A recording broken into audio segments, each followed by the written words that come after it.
1 Samuel chapter 24. After Saul returned from pursuing the Philistines, he was told, "David is in the desert of En-gedi." So Saul took 3,000 able young men from all Israel and set out to look for David and his men near the crags of the wild goats. He came to the sheep pens along the way. A cave was there, and Saul went in to relieve himself. David and his men were far back in the cave. The men said, "This is the day the Lord spoke of when he said to you, 'I will give your enemy into your hands for you to deal with as you wish.'" Then David crept up unnoticed and cut off a corner of Saul's robe.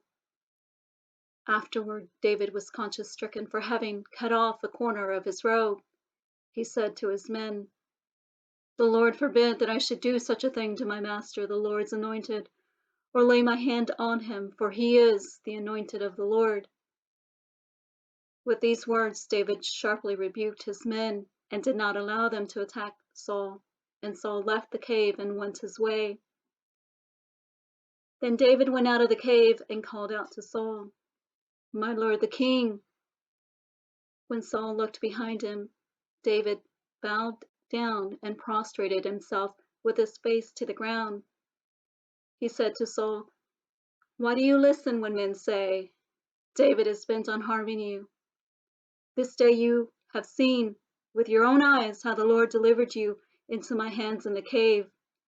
Some urged me to kill you, but I spared you. I said, 'I will not lay my hand on my Lord, because he is the Lord's anointed.' See, my father, look at this piece of your robe in my hand. I cut off the corner of your robe, but did not kill you.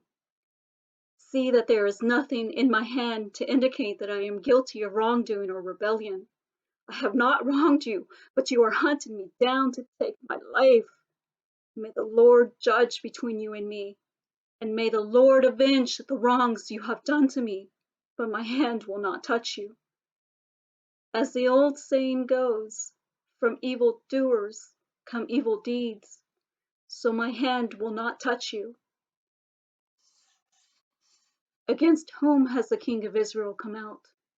Who are you pursuing? A dead dog? A flea? May the Lord be our judge and decide between us.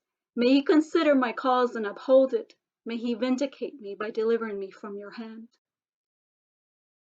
When David finished saying this, Saul asked, "Is that your voice, David, my son?" And he wept aloud. "You are more righteous than I," he said. "You have treated me well, but I have treated you badly. You have just now told me about the good you did to me. The Lord delivered me into your hands, but you did not kill me. When a man finds his enemy, does he let him get away unharmed? May the Lord reward you well for the way you treated me today. I know that you will surely be king, and that the kingdom of Israel will be established in your hands. Now swear to me by the Lord that you will not kill off my descendants or wipe out my name from my father's family." So David gave his oath to Saul. Then Saul returned home, but David and his men went up to the stronghold.